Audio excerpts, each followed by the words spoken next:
so they were going to get me fitted for a wheelchair.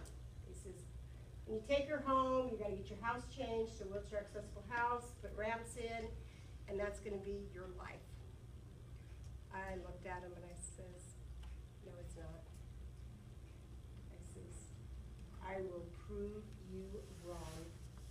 So every day in my hospital bed, as my body would slowly start to wake up, think of the worst time your leg has fallen asleep and it hurts.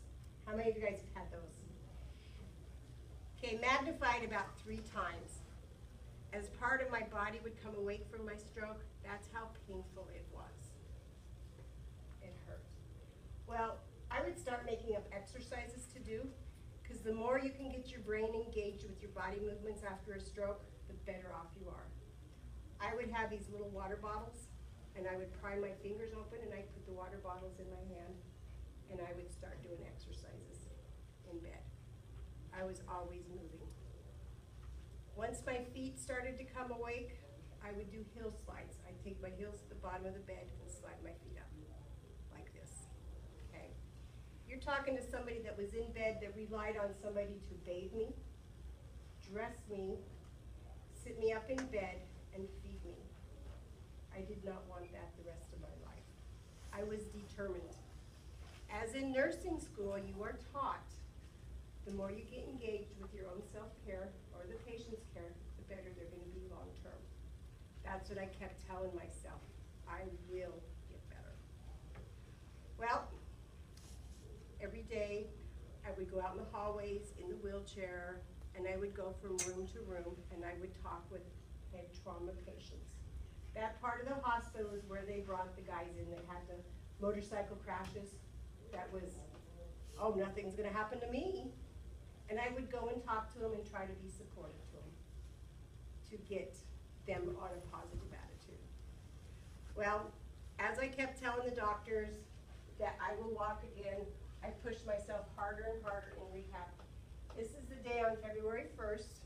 Now granted, I had surgery on December 18th. I took my first step. That was a major accomplishment. And on February 21st, that was me walking out of National Rehab Hospital. Those are my 2 kids walking beside me. When you're in physical therapy, they have a belt they put around you. Does anybody know what that belt is called?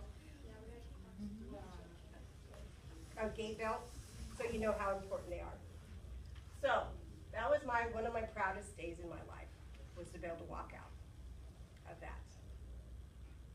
So my hair was something to be desired because they shaved like from here back. They left my hair, but from here forward, I had a buzzard.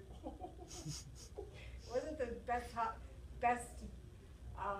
haircut. I told the person who prepped me, I says, you need to go to cosmetology school. But, oh well. So, exactly, from 1 year to the date I walked out on February 21st, 2004. 2005, I was back in Pennsylvania teaching. So I consider that a very major accomplishment on what I've been through.